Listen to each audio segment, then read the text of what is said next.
नमस्कार, मैं चेनाराम महिला, असिस्टेंट प्रोफेसर राजनीति विज्ञान, राजकीय बांगड़ महाविद्यालय डीडवाना से। अंतर्राष्ट्रीय संबंधों के अंतर्गत आज हम गुट निरपेक्ष आंदोलन द नॉन अलाइड मूवमेंट नाम इसके शिखर सम्मेलन व उपलब्धियों के बारे में चर्चा कर रहे हैं। गुट निरपेक्ष आंदोलन की स्थापना उस दौर में हुई जहां दुनिया दो ध्रुवों में बंटी हुई थी। इस आंदोलन के माध्यम से तीसरी दुनिया के देशों को स्वतंत्र विदेश नीति रखने का एक मंच प्राप्त हुआ, जिसके माध्यम से वो अपना विकास कर सके। सबसे पहले देखते हैं हम इसकी पृष्ठभूमि।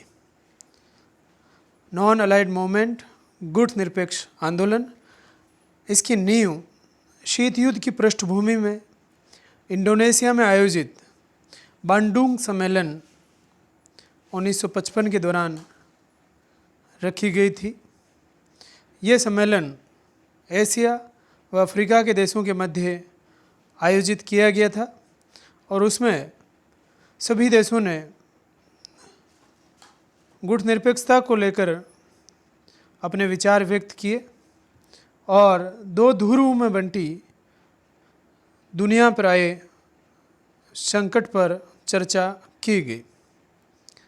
एक तरफ दुनिया के अधिकांश देश दो गुटों में बंटे हुए थे, दूसरी तरफ एशिया, अफ्रीका व दक्षिण अमेरिका में नए देशों का साम्राज्यवाद व उपनिवेशवाद से मुक्त होकर उदय हो रहा था। ऐसे समय में गुट निरपेक्ष आंदोलन ने इन्हें इन गुटों से अलग रहकर स्वतंत्र विदेश नीति रखते हुए आगे बढ़ने का आधार प्रदान किया। तो इंडोनेशिया में आयोजित बांडुंग सम्मेलन 1955, जिसके दौरान गुट निरपेक्ष आंदोलन की नींव रखी गई और उसके बाद स्वतंत्र विदेश नीति को आगे बढ़ने का एक आधार प्रदान गुट निरपेक्ष आंदोलन के द्वारा करना। जहाँ तक गुट निरपेक्ष आंदोलन के गठन की बात है तो इसमें भारत के पूर्व प्रधानमंत्री पंडित जवाहरलाल नेहरू, युगोस्लाविया के राष्ट्रपति जोसेफ टिटो, मिस्र के राष्ट्रपति अब्दुल नासिर, घाना के प्रधानमंत्री वामे एन क्रुमा व इंडोनेशिया के राष्ट्रपति सुकर्णो का महत्वपूर्ण योगदान रहा। तो इन राष्ट्राध्यक्षों के प्रयासों से ही गुट निरपेक्ष आंदोलन असली स्वरूप ले पाया। गुट निरपेक्ष आंदोलन की स्थापना अप्रैल 1961 में की गई। इसका प्रथम शिखर सम्मेलन सितंबर 1961 में बेलग्रेड में आयोजित हुआ, जिसमें कुल 25 देशों ने सदस्य के रूप में भाग लिया व 3 देशों ने पर्यवेक्षक के रूप में भाग लिया। गुट निरपेक्ष राष्ट्रों में एक समन्वय ब्यूरो की स्थापना की गई, जिसका मुख्यालय न्यूयॉर्क, अमेरिका में है। वह शिखर सम्मेलन भी आयोजित किए जाते हैं। शिखर सम्मेलन 2 प्रकार के होते हैं। प्रथम, जिसमें मुखिया या राष्ट्राध्यक्ष भाग लेते हैं, ये प्रति 3 वर्ष बाद होता है। दूसरा, मंत्री स्तर का शिखर सम्मेलन होता है, जिसमें विदेश मंत्री भाग लेते हैं। तो ये 2 प्रकार के शिखर सम्मेलन व एक समन्वय ब्यूरो, जिसका मुख्यालय अमेरिका के अंदर है। बात करें अब तक हुए शिखर सम्मेलनों की, तो गुट निरपेक्ष आंदोलन शिखर सम्मेलनों की सूची इस प्रकार है। प्रथम शिखर सम्मेलन सितंबर 1961 में 1 से 6 सितंबर 1961 में बेलग्रेड, युगोस्लाविया में। दूसरा 5 से 10 अक्टूबर 1964 काहिरा, मिस्र। तीसरा 8 से 10 सितंबर लुसाका, जाम्बिया। चौथा 5 से 9 सितंबर 1973 अल्जीरिया। पाँचवां 16 से 19 अगस्त 1976 कोलंबो, श्रीलंका। छठा 3 से 9 सितंबर 1979 हवाना, क्यूबा। 7 से 12 मार्च 1983 नई दिल्ली, भारत। 1 से 6 सितंबर 1986 हरारे, जिम्बाब्वे। 4 से 7 सितंबर 1989 बेलग्रेड, यूगोस्लाविया। 1 से 6 सितंबर 1992 जकार्ता, इंडोनेशिया। 18 से 20 अक्टूबर 1995 कार्टेजिना दे इंडियंस, कोलंबिया।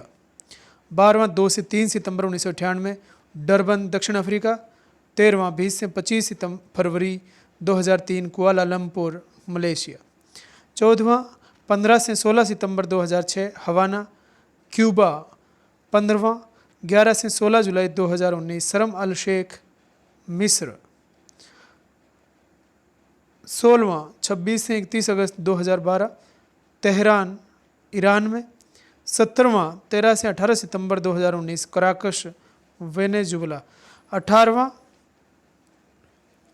25 से 26 अक्टूबर 2019 और ये अजरबैजान के बाकू शहर में आयोजित हुआ। तो ये इस प्रकार ये सारे शिखर सम्मेलन हैं, इनके स्थान व देश। अब तक 18 शिखर सम्मेलन आयोजित हो चुके हैं। अब तक 18 शिखर सम्मेलन आयोजित हो चुके हैं व सदस्य संख्या 120 तक पहुंच गई है। इस वर्ष 4 मई 2020 में अजरबैजान की अध्यक्षता में एक वर्चुअल सम्मेलन रखा गया।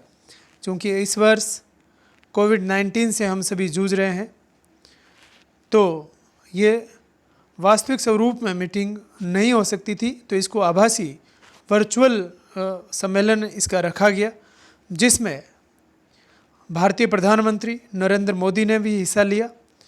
प्रधानमंत्री श्री नरेंद्र मोदी जी ने सम्मेलन को संबोधित करते हुए कोविड-19 को मानवता के लिए संकट बताते हुए नाम सदस्यों के सहयोग से इसके मुकाबले की बात कही।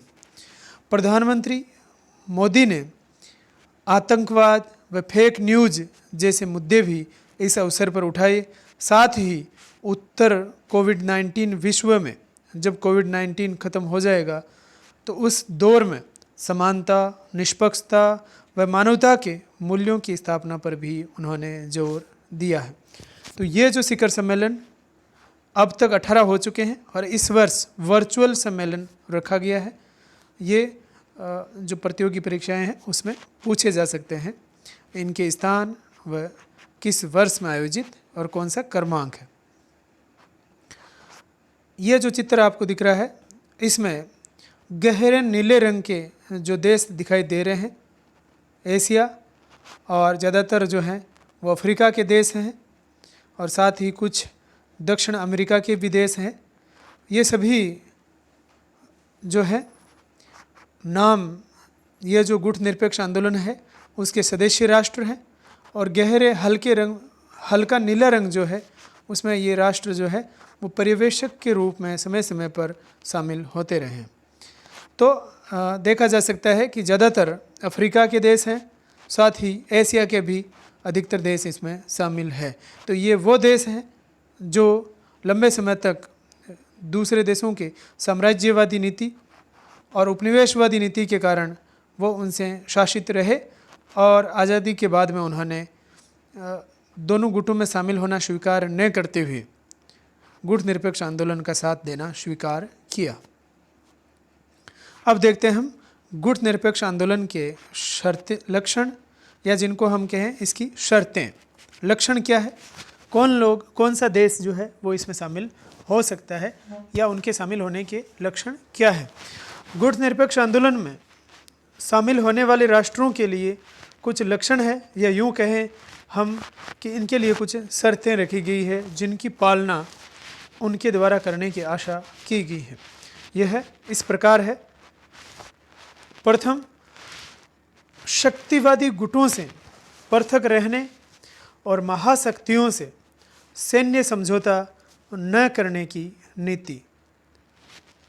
जो दो गुट बन गए थे शक्तिवादी गुट, गुट निरपेक्ष आंदोलन में शामिल होने वाले राष्ट्रों से ये अपेक्षा की गई वे इन दोनों ही गुटों से पृथक रहेंगे। महाशक्तियों के साथ जो सैन्य समझौते हो रहे थे, नाटो, सिट्टो, सेंटो, वार्सा आदि समझौते, वह इनमें शामिल नहीं होंगे। तो शक्ति गुटों से पृथक रहना और सैन्य समझौता करने वाले महाशक्तियों से पृथक रहने की नीति का पालन इनके द्वारा किया जाना चाहिए। दूसरा, स्वतंत्र विदेश नीति। गुट निरपेक्ष आंदोलन में सम्मिलित होने वाले राष्ट्रों के लिए स्वतंत्र विदेश नीति का होना अनिवार्य था। उनकी विदेश नीति किसी गुट से प्रभावित नहीं होनी चाहिए थी। सोवियत या अमेरिकी दोनों ही गुटों से पृथक रहकर स्वतंत्र निर्णय लेने वाली विदेश नीति का अनुसरण इनका प्रमुख लक्षण होना चाहिए। तो स्वतंत्र विदेश नीति भी होनी चाहिए। तीसरी जो शर्त या विशेषता या लक्षण इसका, शांति की नीति। गुट निरपेक्ष आंदोलन के सदस्य राष्ट्रों का शांति की नीति में विश्वास था।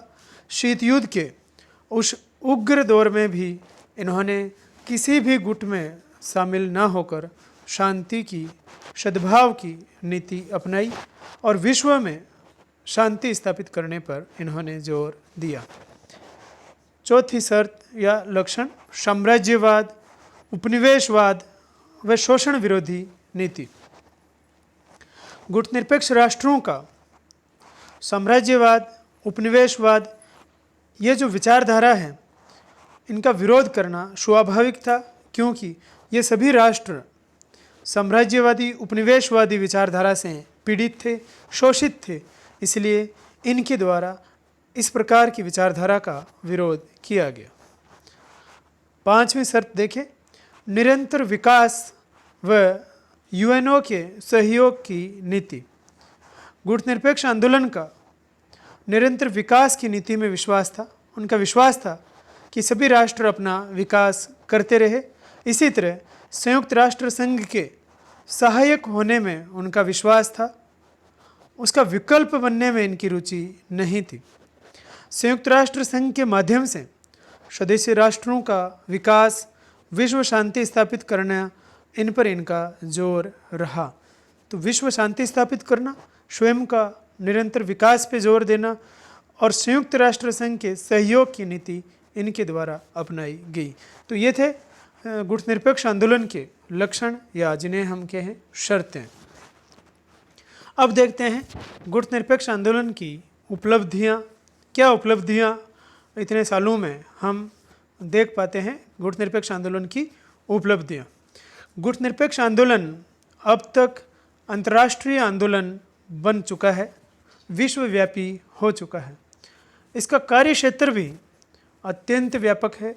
बेलग्रेड में हुए प्रथम शिखर सम्मेलन में 25 देशों ने भाग लिया था और वर्तमान में देखें तो इनकी सदस्य संख्या 120 हो गई है।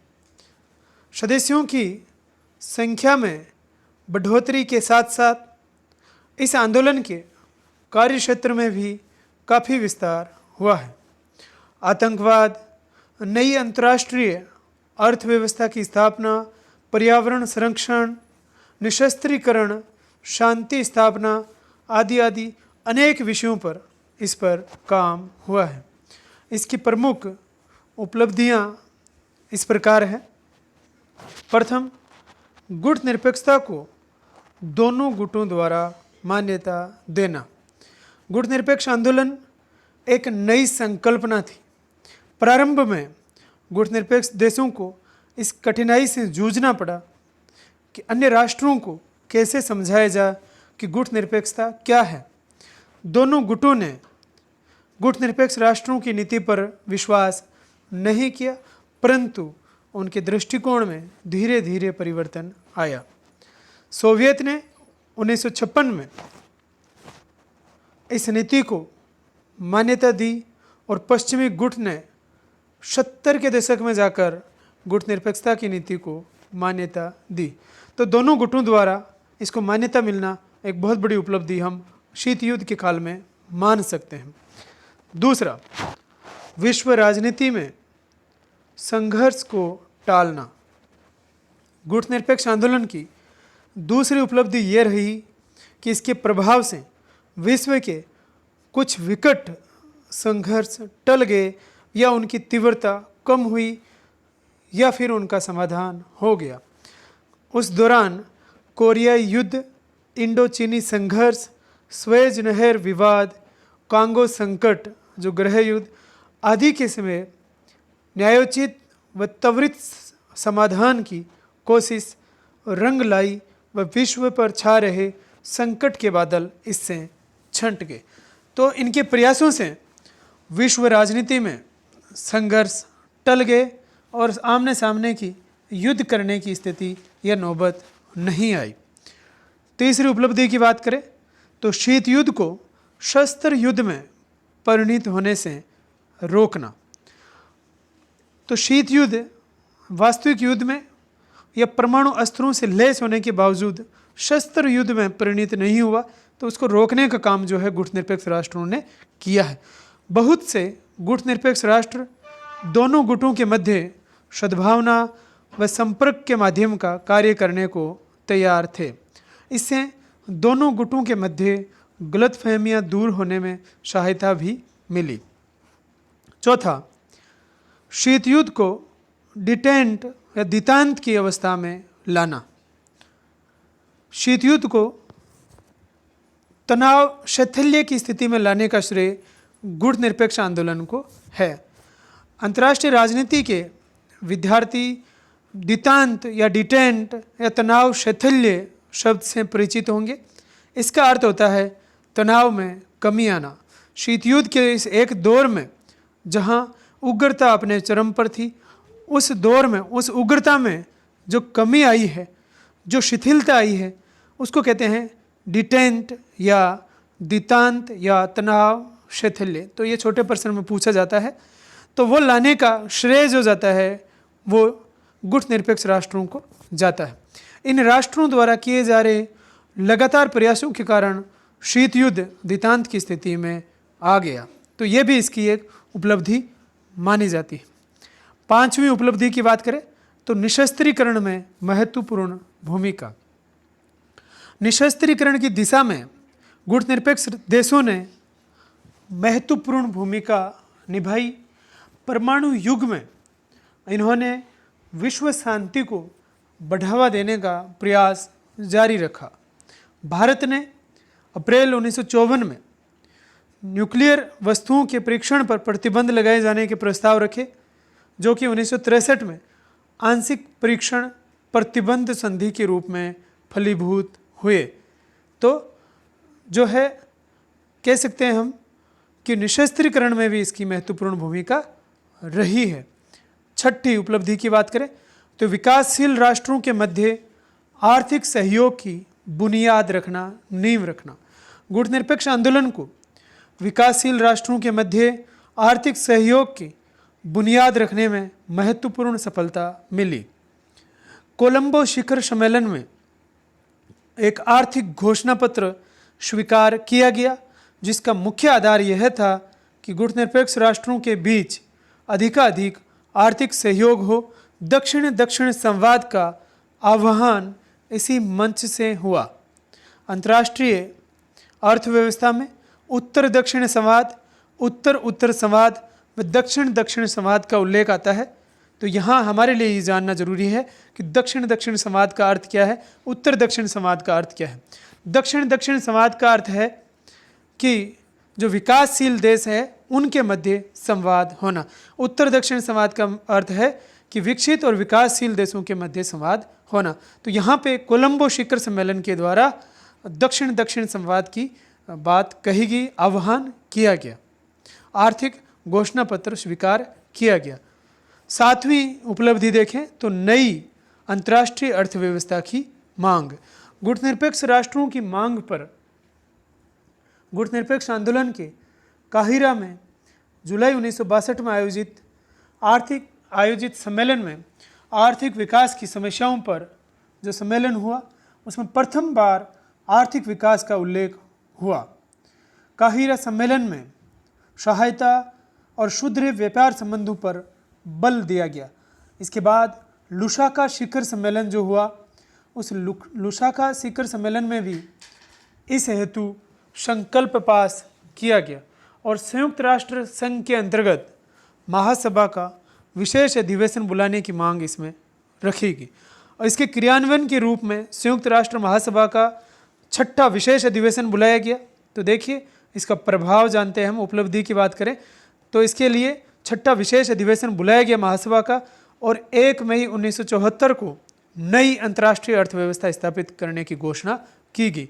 तो ये कितनी बड़ी उपलब्धि हम मान सकते हैं। 8वीं जो उपलब्धि, विश्व समाज के लिए उन्मुक्त वातावरण का निर्माण व अपनी प्रकृति के अनुसार विकास का अवसर।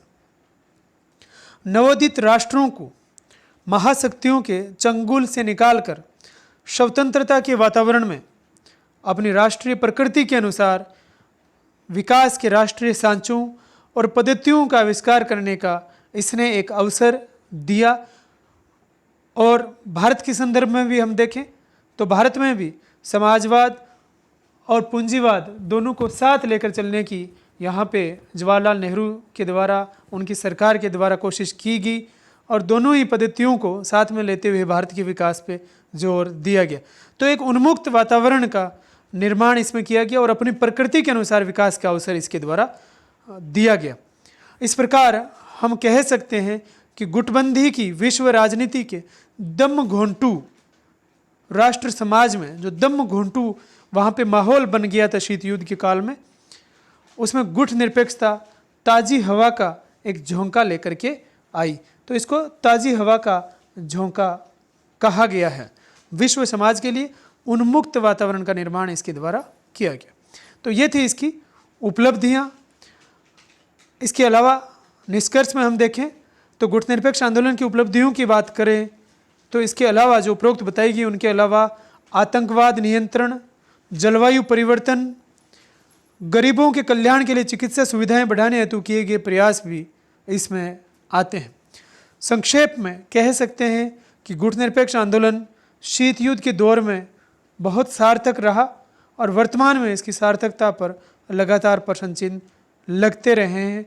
तो मात्र शीत युद्ध को शिथिल करने का काम ही इसने नहीं किया है, इसके अलावा भी अंतर्राष्ट्रीय अर्थव्यवस्था की मांग, जनसंख्या नियंत्रण की बात हो, आतंकवाद नियंत्रण की बात हो, जलवायु परिवर्तन पर विकासशील देशों का दृष्टिकोण रखने की बात हो, गरीबों के कल्याण के लिए सुविधाएं बढ़ाने हेतु यूनिसेफ से बात करने की बात हो, यूएनओ के माध्यम से विकासशील राष्ट्रों में संसाधन बढ़ाने की बात हो, उन सब में भी इसके प्रयास हम मान सकते हैं, इसका योगदान हम, इसका उल्लेखनीय योगदान हम मान सकते हैं।